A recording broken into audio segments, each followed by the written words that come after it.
Quem aqui nunca ouviu que você e a sua esposa se parecem? Eu já. Já ouvi assim, caramba, como vocês se parecem? Parecem até irmãos. Já ouviram isso em alguma vez, em algum momento da vida de vocês?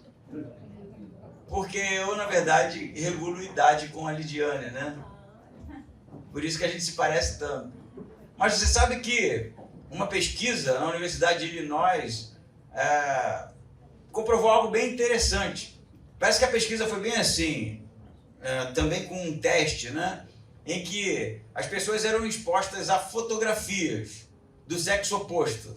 Os homens viam fotografias de mulheres e as mulheres viam fotografias de homens, do rosto.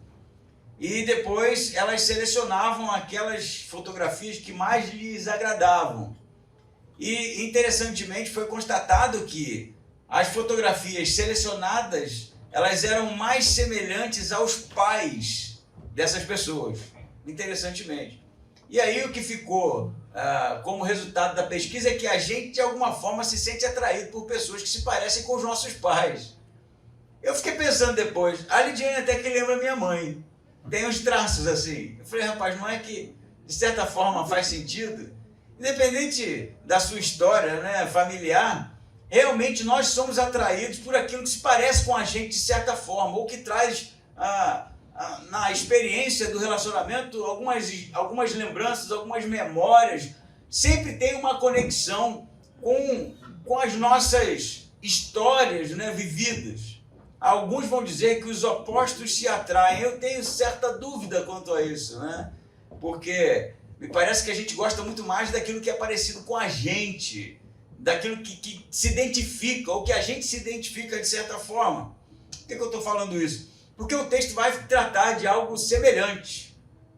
E você vai perceber na leitura do texto que Jesus ele vai fazer certas afirmações que têm a ver com uma identificação com Deus, ou uma identificação com Abraão, ou de certa forma está representando alguém que na história do Antigo Testamento representava Deus. E o oposto disso é justamente algo terrível, que é ensinado e dito por Jesus. No capítulo 8 de João, e nós leremos a partir do versículo 30.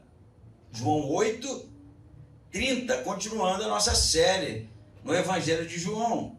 A gente viu que o último domingo, Jesus estava discutindo com os judeus na festa das cabanas, não foi isso? E a discussão ela não terminou, ela continua, né? Jesus se retira e depois retorna para o templo. É o dia seguinte aqui. A discussão começa no capítulo 8, versículo 1, o sermão que nós compartilhamos semana passada. E no versículo 12, ela se arrasta ainda, né? Jesus dizendo que ele era a luz do mundo, que tem a ver com a festa das cabanas, que também tinha uma representação com luzes, né? Eles usavam luzes, velas, fogo para iluminar a festa, e Jesus faz dessa ilustração, aplicando a ele mesmo como sendo não a festa das cabanas, a luz ou algo do tipo, mas ele como sendo a luz. No versículo 30, que é onde nós começaremos a ler, algo interessante acontece, então eu convido você a ler comigo.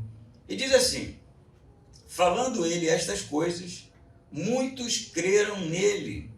Jesus dizia aos judeus que haviam crido nele: se permanecerdes na minha palavra, sereis verdadeiramente meus discípulos, e conhecereis a verdade, e a verdade vos libertará. Eles responderam: somos descendentes de Abraão e nunca fomos escravos de ninguém. Por que dizeis, sereis livres? Jesus continuou: em verdade vos digo, que todo aquele que comete pecado é escravo do pecado. O escravo não permanece para sempre na casa, mas o filho permanece ali para sempre. Se, pois, o filho vos libertar, verdadeiramente sereis livres. Até aqui, mas mantenha a sua Bíblia aberta que nós iremos ler até o final do capítulo 8. Pois então, a discussão ela é retomada e Jesus vai fazer, como disse na introdução, uma aplicação, como tem feito em todo esse discurso, em todo esse embate, em toda essa festa, como ele sendo a representação exata da manifestação de Deus, da revelação de Deus ao povo. Jesus vai usar algumas expressões bem intrigantes no capítulo 8, a partir do versículo 12, que vai fazer com que, como João nos diz, muitos judeus crescem nele. Então, não perca isso de foco. O versículo 30 diz, depois de toda a discussão, depois de todo o discurso de Jesus, diz assim: falando ele essas coisas, muitos creram nele. E o versículo 31 diz que Jesus dizia aos judeus que haviam crido nele. Pois então, a gente já começa uma parcela ou uma fatia do embate que não é necessariamente direcionado para aqueles judeus que estavam mais resistentes à pessoa de Jesus, mais resistentes aos ensinamentos de Jesus, mas uma outra fatia dos judeus que haviam, de certa forma, sido convencidos por Jesus de que ele era o Messias. Quando João diz para a gente que esses judeus creram nele, ele não está dizendo que esses judeus acharam legal o que ele estava dizendo, ou que esses judeus concordaram, de certa forma, com seus ensinamentos, mas que esses judeus olharam para Jesus como o Messias. Por isso, creram nele. E agora Jesus vai começar a falar para este grupo de judeus que creram nele sobre que tipo de fé seria uma fé saudável do ponto de vista messiânico. Que tipo de fé eles deveriam ter na pessoa de Jesus enquanto Messias. E aí, então, o discurso ficará bem duro da parte de Jesus. Alguns estudiosos vão dizer que Jesus não estava querendo juntar seguidores, mas filtrar seguidores.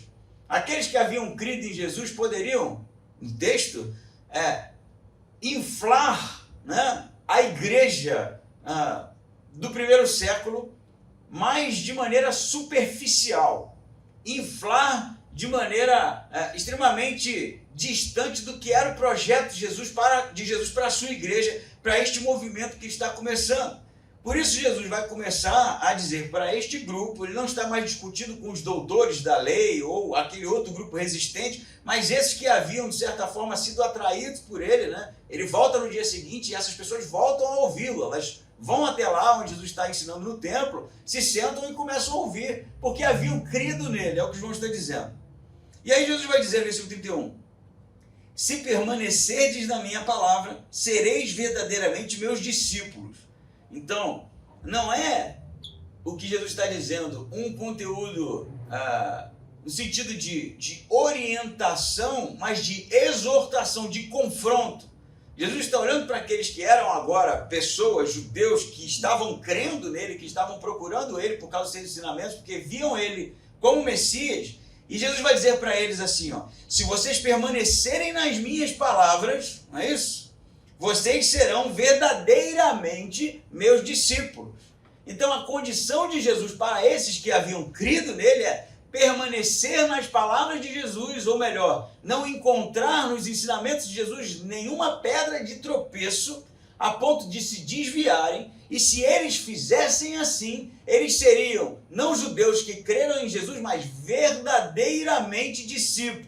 Essa é a condição estabelecida por Jesus no início desse debate que vai nascer aqui.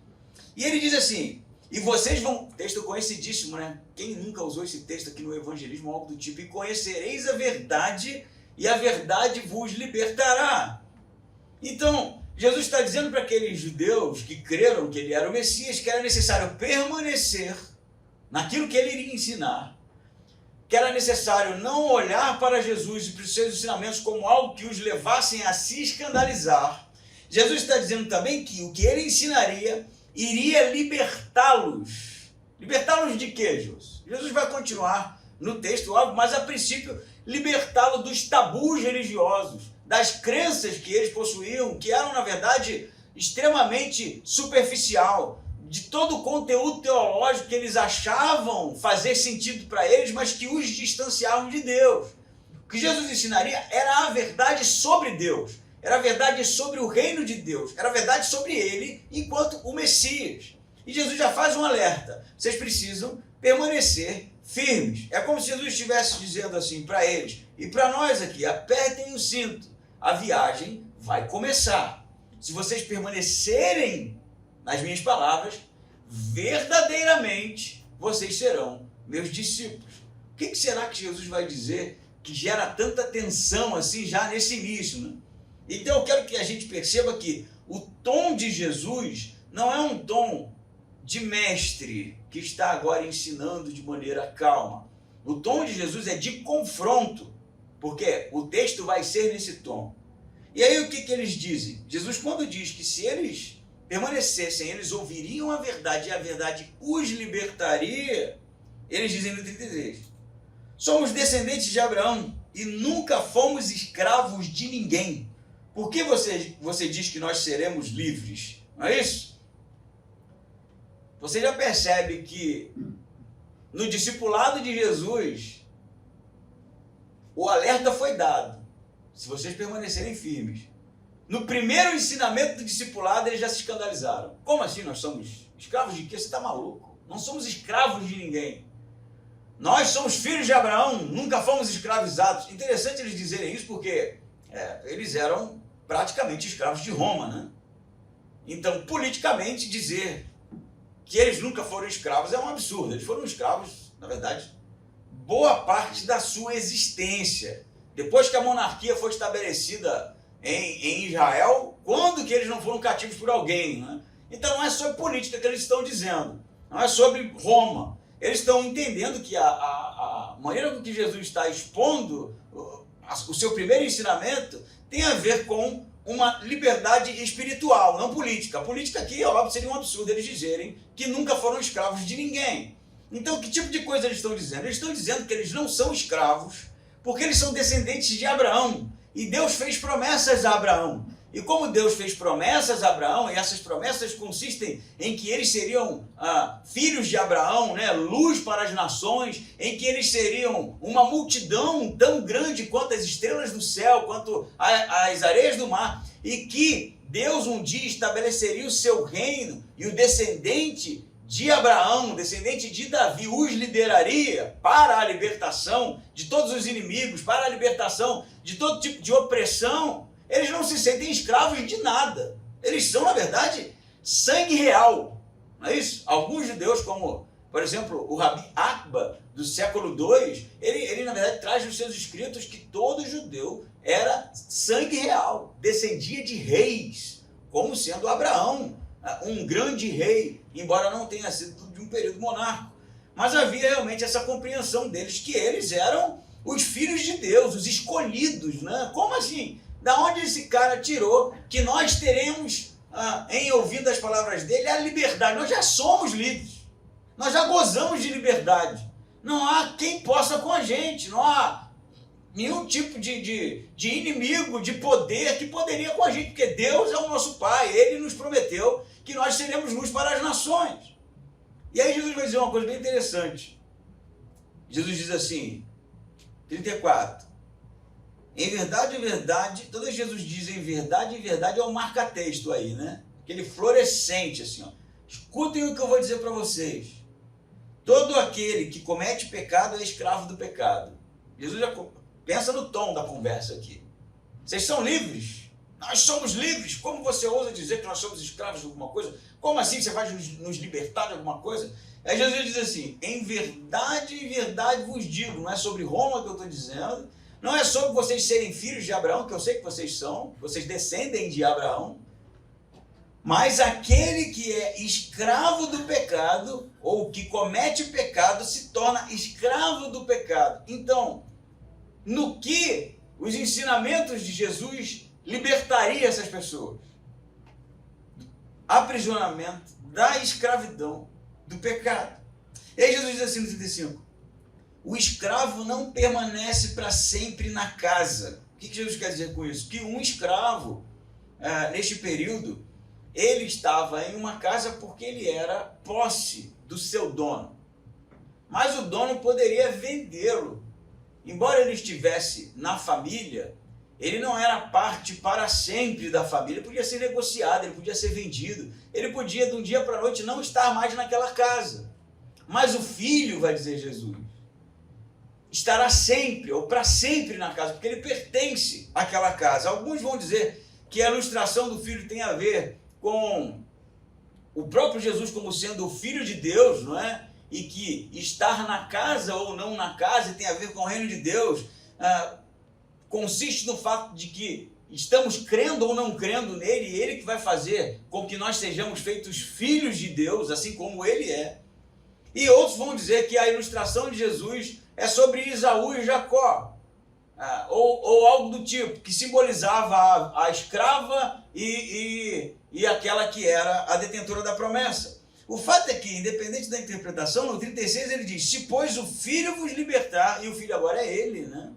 O filho do dono da casa, vos libertar, porque vocês são escravos, o que Jesus vai dizer? Verdadeiramente sereis livres. Eu poderia agora pregar para você sobre escravidão do pecado. E o que Jesus está dizendo é muito claro aqui. Se você comete pecado, e interessante que cometer pecado não é pecar no texto, não é vacilar, não é sobre isso que Jesus está falando. A expressão é poion amartian, é guardar o pecado. Não é pecar, é o pecado.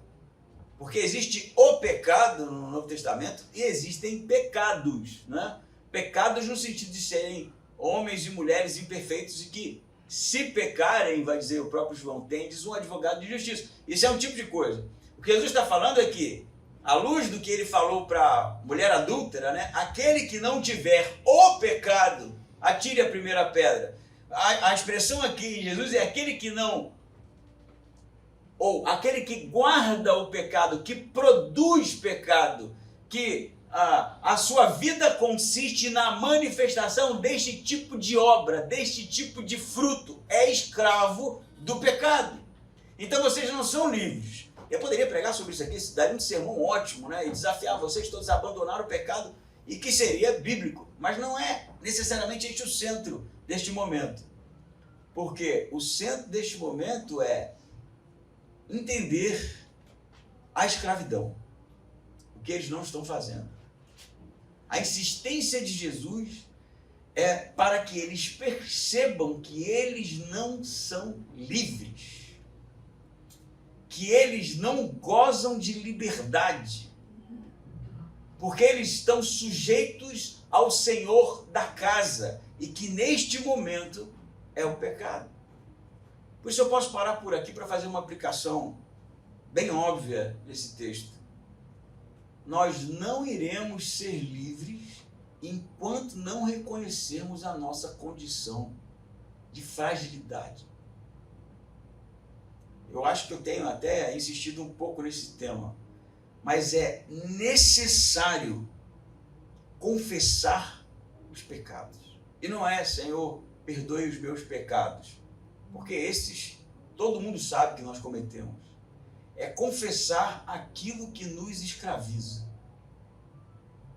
Porque só no momento em que nós reconhecermos a nossa fragilidade que nós seremos livres. Cara, isso é libertador. Isso é libertador. E é o que Jesus está dizendo para eles. Vocês precisam entender que vocês são escravos. Independente de vocês serem filhos de Abraão ou não, independente de ter Roma como o governo que está no momento colonizando vocês, vocês precisam entender que há uma escravidão. E enquanto vocês não reconhecerem isso, vocês não podem ser livres. E para que vocês sejam livres, vocês precisam reconhecer e permanecer na minha palavra. Não permanecer produzindo o fruto do pecado, mas produzir aquilo que a minha palavra irá gerar em vocês.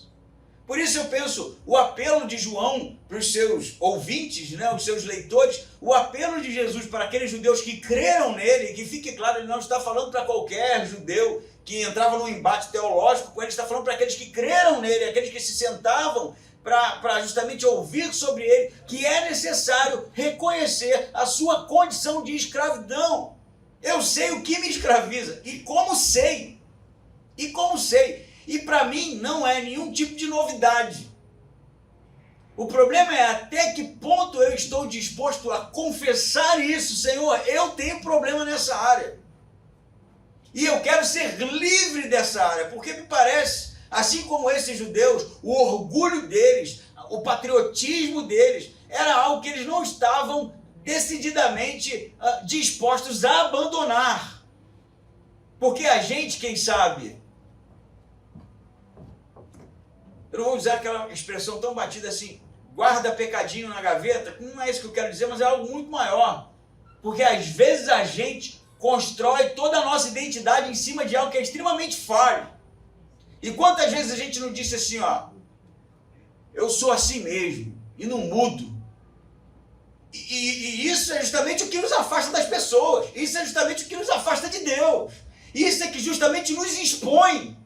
Mas a gente parece que, de certa forma, não está disposto a abrir mão, porque se eu abrir mão dessa minha característica, se eu abrir mão desse tipo de coisa que eu acho que é tão importante para mim, o que eu faço?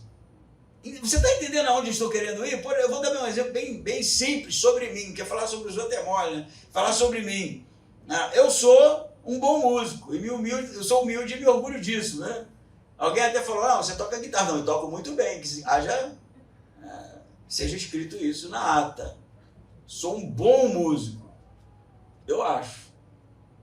Outros também acham. Só que até que ponto essa minha qualidade não é um pecado? Por quê? Porque isso traz vaidade para a minha vida, porque isso traz orgulho para a minha vida, porque isso traz tanta coisa, que o problema não é tocar em si. Tocar, convenhamos. Que bom, né? Eu gostaria que todo mundo fosse um pouco pior que eu, para eu ficar bem na vida, assim. Mas que todo mundo tocasse bem. O problema é o que eu faço com isso. Ser descendente de Abraão é muito bom, mas o que vocês estão fazendo com isso? Isso está afastando vocês de Deus. Então perceba que uma qualidade pode ser justamente o seu abismo. E a gente precisa reconhecer que a gente não consegue conduzir esse tipo de coisa. O problema é que, será que eu estou disposto a dizer, Deus, tira de mim essa musicalidade, porque eu não estou conseguindo caminhar. Cara, eu não sei se eu seria capaz, agora aqui, dizer que seria é mole. Eu não sei se, porque eu gosto tanto disso, cara. Eu gosto tanto quando as pessoas me elogiam. Caramba, Jô, como você toca bem. Caramba, Jô, que guitarra bonita, né?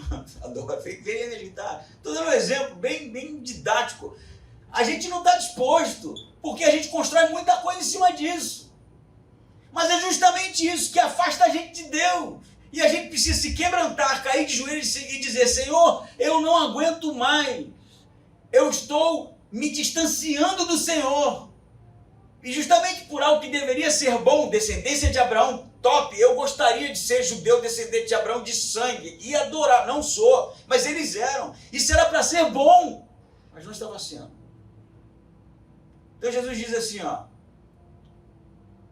nacionalidade de vocês, o patriotismo de vocês, o orgulho que vocês têm de ser algo que deveria ser bom, cega vocês. Vocês não veem o óbvio que é a escravidão. Ele continua, né? Não vou parar por aqui, porque tem mais coisas para ser lida aqui. No primeiro momento, eu acho que é necessário confessar aquilo que distancia a gente de Deus. Ainda que seja algo em essência bom, mas isso pode estar sendo a nossa ruína, pode estar sendo um impedimento para um relacionamento com Deus mais puro, eu diria. Jesus vai dizer mais, né? 37, se preparem que Jesus falou para apertar o cinto, né? Queria dizer boas verdades aqui. Bem sei que sois descendentes de Abraão, contudo procurais matar-me, porque a minha palavra não encontra lugar em vós. Eu falo do que vi diante de meu Pai, e vós o que também ouvistes de vosso pai. E eles responderam, nosso pai é Abraão. Mas Jesus lhe disse, se fosseis filhos de Abraão, estarias fazendo as obras de Abraão. Cara, eu vou até parar por aqui, porque a coisa vai ficar mais tensa ainda. Jesus vai falar assim, eu sei que vocês são descendência de Abraão. Eu sei, eu também sou, né? Como se dissesse isso, eu também sou. Eu sei disso. Eu falei, mas vocês não acreditam naquilo que eu falo.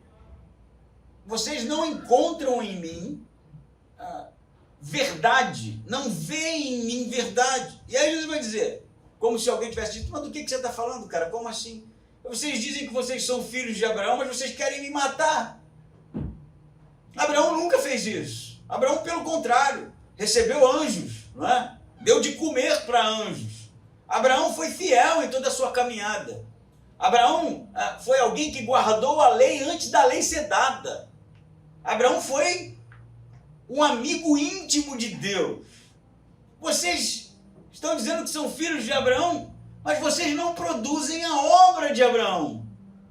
Aí Jesus vai dizer assim, vocês produzem a obra do pai de vocês. Eles não entenderam ainda que tipo de pai é esse que Jesus está falando.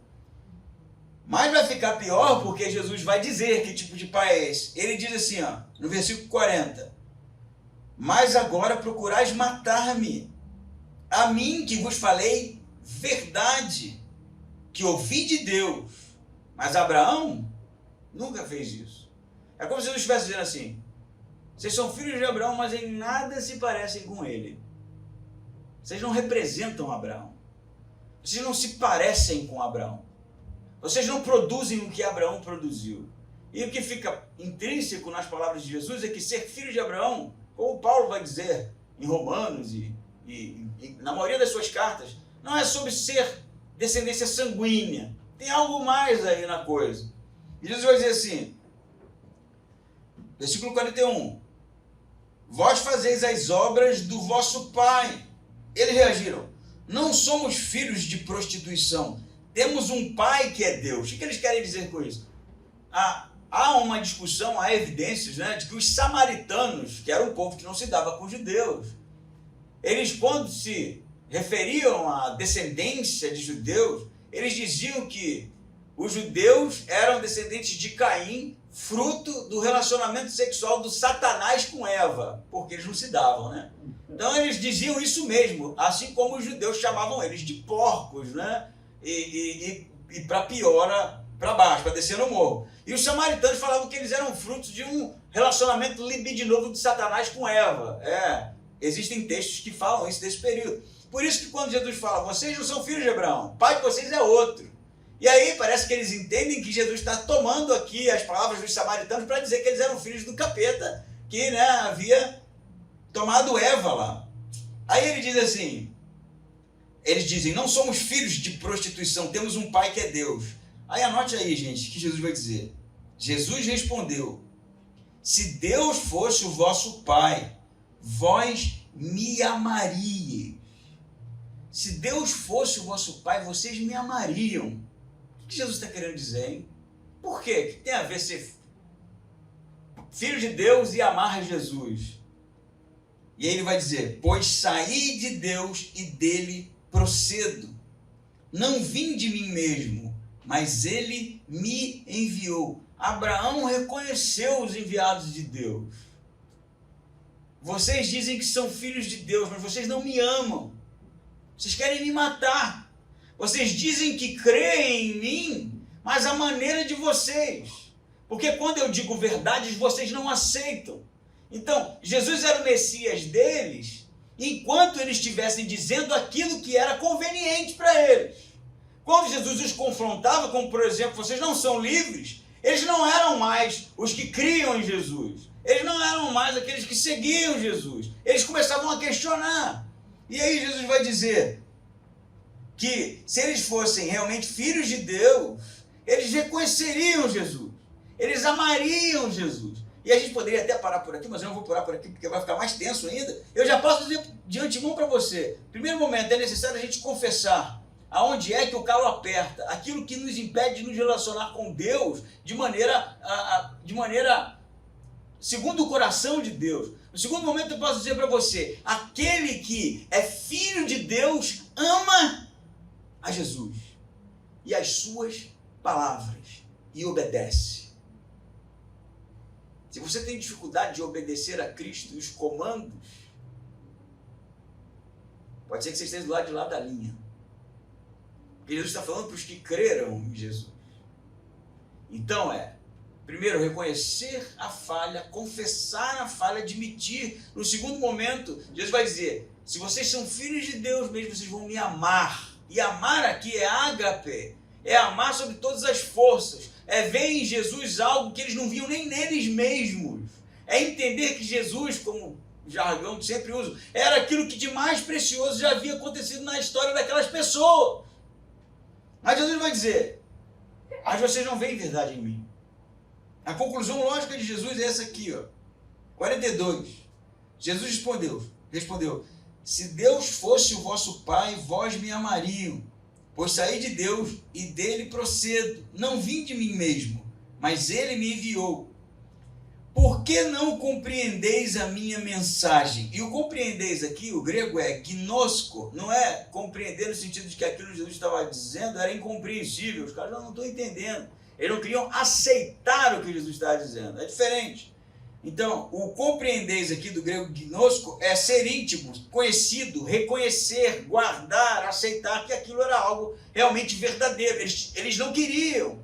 Eles não reconheciam em Jesus a voz de Deus. Eles não reconheciam em Jesus a voz dos profetas. Eles não reconheciam. Aquilo que Jesus falava para eles era inaceitável. Era algo que não se digeria, né? E aí Jesus vai dizer, vou ler o 43 de novo para dar mais ênfase. Porque não gnosco, ou compreendeis a minha versão, ou não aceitam a minha mensagem, porque não suportais ouvir a minha palavra. Gente, como é que eles criam em Jesus se eles não suportavam ouvir o que Jesus dizia?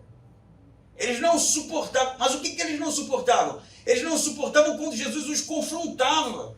Entende o nível de orgulho e endurecimento dessas pessoas? Não, peraí, não, ele é um Messias sim, olha o que ele disse, né? Faz todo sentido. E aí quando Jesus vem no primeiro ensinamento, vocês não são livres. Não, aí os caras travam. E aí Jesus vai dizer, vocês não aceitam as minhas palavras. Vocês acham que elas são impossíveis de serem digeridas. Ou ele vai dizer, vocês não, porque não suportam ouvir a minha palavra. E aí Jesus conclui, vocês não são filhos de Deus. 44. Vosso pai é o diabo, meu. Lê isso aqui, brother. Como eu li em casa.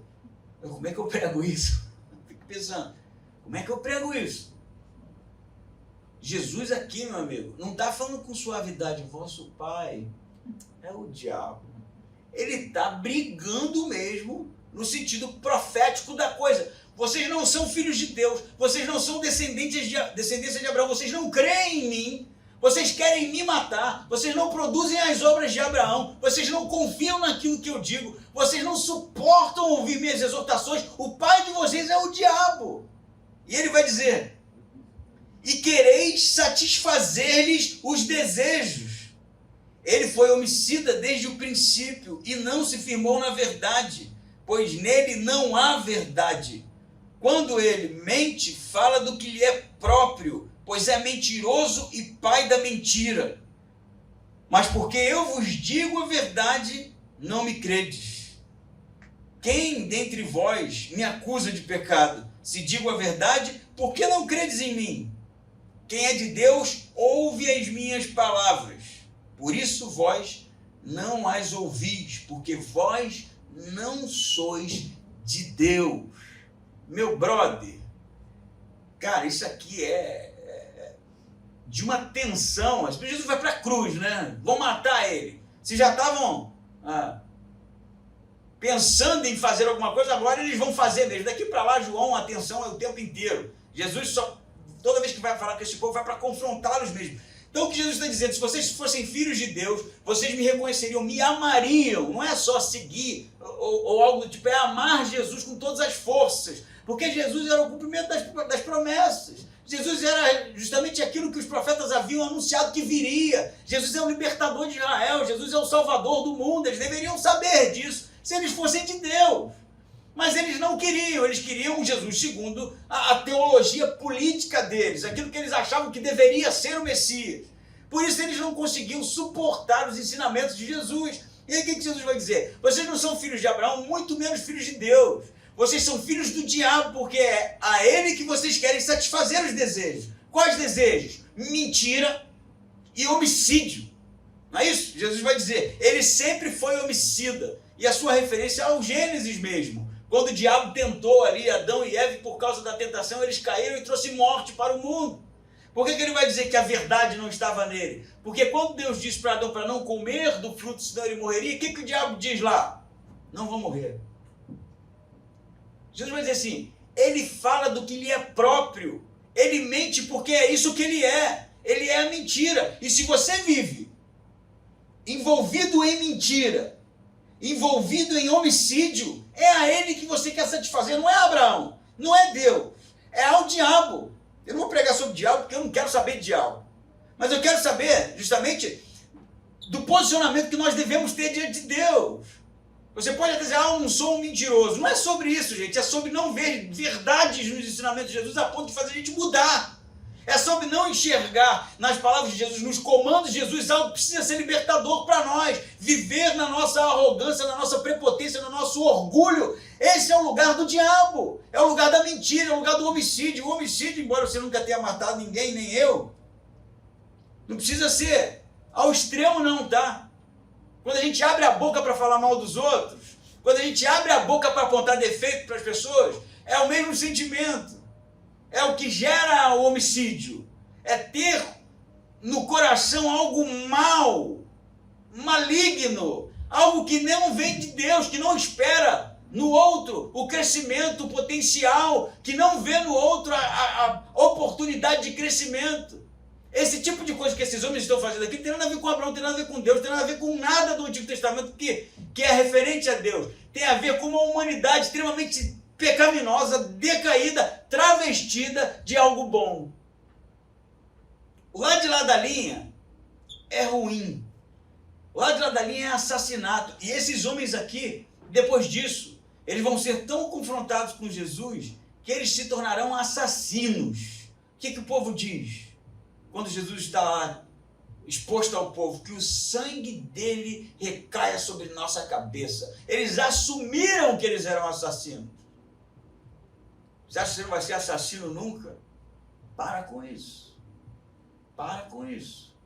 E a gente precisa realmente reconhecer a nossa fragilidade e buscar amar Jesus com todas as nossas forças. Entender que as palavras de Cristo para nós é aquilo que nos liberta, é aquilo que nos restaura, é aquilo que nos cura. Abandonar essa humanidade pecaminosa que a gente insiste sempre em resgatar nos momentos de tensão, nos momentos em que nós somos confrontados, nos momentos em que as coisas não estão muito bem do jeito que a gente quer. Isso é extremamente caímico. E eu falo para você que eu também sou assim. Reajo mal, velho. Não me diga as verdades não, sabe? Que eu reajo mal. Nós somos assim, gente. Eu, você, todo mundo aqui. E a gente precisa realmente entregar isso para Deus e esperar que as palavras de Jesus gere transformação na nossa vida. A gente precisa abandonar este velho homem. Isso não procede de Deus, isso não procede de Cristo, isso não procede do Evangelho, isso não procede do reino de Deus, isso é pura carnalidade nossa. Não mexe comigo, que eu sou bravo, para. Eu sou orgulhoso, para com isso, para com isso, para com isso. Cai de joelho diante de Deus, chorando, Pai, eu sou um pecador miserável, me envergonho, eu tenho vergonha das coisas que falo. Já orou assim? Eu tenho vergonha das coisas que eu faço. Eu tenho vergonha das coisas que eu digo. Eu tenho vergonha das coisas que eu penso. De onde está vindo, caramba? Eu sou nascido de novo, eu creio em Jesus, eu creio. De onde está vindo? Confessa, cara, confessa. É necessário a gente acordar, ou sei lá, de hora que você quiser, e separar um momento para falar sério com Deus, sabe? Chega dessa coisa genérica, superficial, religiosa, essa oração ridícula que a gente faz, que não é sobre nada, é vã repetição, travestida de religiosidade, de teologia bonita, e confessar as nossas falhas e reconhecer que a gente está sendo realmente muito aquém do que aquilo que Deus gostaria que nós sejamos. Só quando a gente fizer isso, vai acontecer o que Deus vai dizer aqui na conclusão desse texto. Ele vai dizer no versículo 46, vocês me acusam de pecado. O que Jesus está dizendo aqui é, tem pecado na minha vida? Vamos lá então, vocês querem saber se eu estou dizendo a verdade ou a mentira? Encontro um pecado na minha vida, é o que Jesus está dizendo. E se Jesus tivesse, contrário do que muitos insistem em dizer que Jesus não era divino nem nada disso, era fácil agora, era apontar o dedo, né? Mas não tem nada para dizer daquele homem, nada para dizer. O que Jesus está dizendo é que a vida dele era santa, e se ele era um homem santo, puro, por que eles não estavam crendo no que ele estava dizendo? E ele vai dizer, quem é de Deus ouve as minhas palavras, 47, por isso vós não as ouvis, porque não sois de Deus. Os judeus responderam, acaso não temos razão quando dizemos que és samaritano e tens demônio? Jesus respondeu, eu não tenho demônio, pelo contrário, honro meu Pai e vós me desonrais. Eu não busco glória para mim mesmo, há quem a busque, e ele é quem julga. Em verdade vos digo que, se alguém obedecer a minha palavra, nunca verá a morte. Cara, Jesus agora está tipo assim, radicalizou, né? Porque dizer isso aqui sem quem sabe uma introduçãozinha, né? Não, a morte que eu estou falando, gente, estou falando de vida eterna. Jesus aqui já está rasgando, né? Ele está dizendo verdades que provavelmente a igreja, para quem João está escrevendo, está entendendo muito bem que a morte é sobre ressurreição dos mortos, é sobre vida eterna, não é? Mas Jesus não explica. Ele só diz assim, se vocês permanecerem nas minhas palavras, vocês não vão ver a morte. Nunca verá a morte, é o que ele diz. E os 52, os judeus lhe disseram, agora sabemos que tens demônio. Abraão morreu e também os profetas. E tu dizes, se alguém obedecer a minha palavra, nunca provará a morte. Acaso tu és maior que nosso pai Abraão, que morreu? Também os profetas morreram. Quem tu pensas que és? Jesus respondeu, se eu glorificar a mim mesmo, a minha glória não tem valor. Quem me glorifica é meu Pai, do qual dizeis ser o vosso Deus. Vós não o conheceis, mas eu o conheço. Se eu dissesse que não o conheço, seria mentiroso como vocês. Mas eu o conheço e obedeço às suas palavras. Olha agora, gente, isso é muito lindo. Abraão, vosso pai, regozijou-se por ver o meu dia. Ele o viu e alegrou-se. Então os judeus perguntaram, ainda não tem 50 anos e viste Abraão? Vamos recapitular aqui. Jesus sai da exortação dizendo que eles estavam fazendo a vontade, era do diabo, não era de Deus. E aí Jesus volta e diz assim, se vocês permanecerem nas minhas palavras, olha o desafio de novo aqui, vocês jamais verão a morte.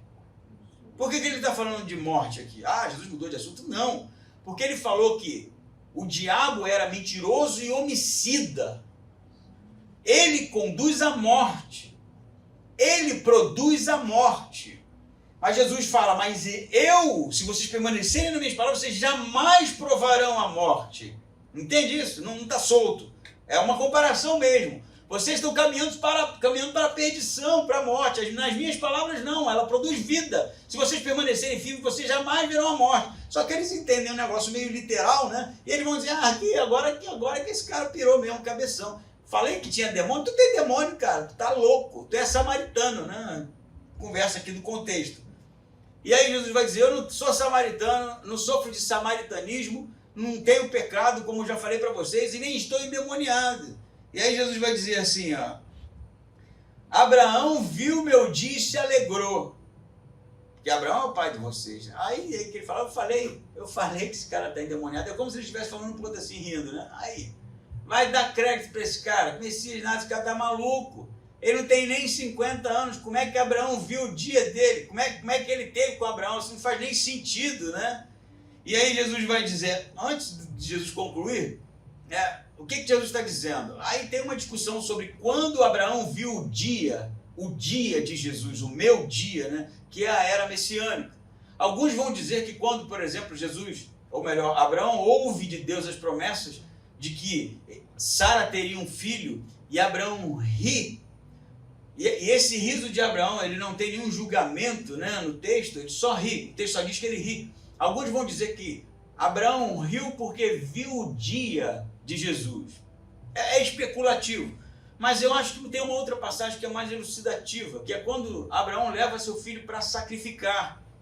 E Deus diz, não, Abraão, eis o cordeiro para o sacrifício. E quem provê o cordeiro é Deus.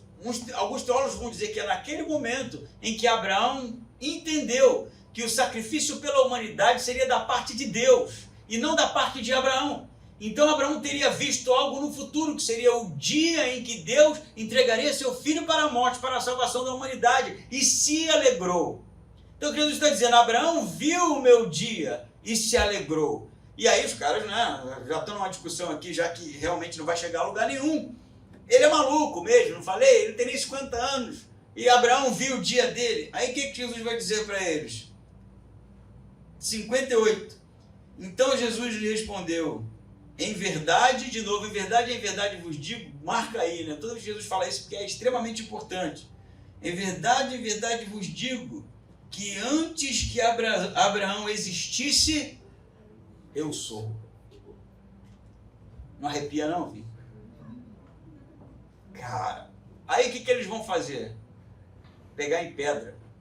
Por quê? Blasfêmia. Eles não pegaram em pedra porque não gostaram. Porque o apedrejamento, nesse caso, é um caso de blasfêmia gravíssimo. O que Jesus está dizendo? O que Jesus está dizendo? Porque aquele que guardar as palavras de Jesus jamais verá a morte. Porque aquele que guardar as palavras de Jesus será livre. Por que Jesus está dizendo isso? Porque ele é o eu sou. Porque ele é o Deus de Abraão, de Isaac e de Jacó. Ele é o Deus que se manifestou a Moisés no Monte Sinai. Jesus é o Deus criador de todas as coisas. E é Ele o único que pode nos libertar do cativeiro do pecado. E é Ele o único que pode nos tornar livre, verdadeiramente livre. E Ele é o único que pode fazer com que a gente não morra, como aqueles que olharam para o pai da perdição e o seguiram. Ele é aquele que pode realmente trazer vida para a gente, vida para sempre. Porque Ele é o eu sou. Santo Agostinho vai dizer, e nesse momento, Jesus se retira do templo, diante das pedras, e ai daquele cujo coração de pedra Deus se afasta. Ai daquele cujo coração de pedra repele o eu sou. O Deus criador de todas as coisas. Aquele que disse para nós, se vocês fossem de Deus, vocês me amariam, porque eu sou. Amém? Vamos ficar de pé e orar.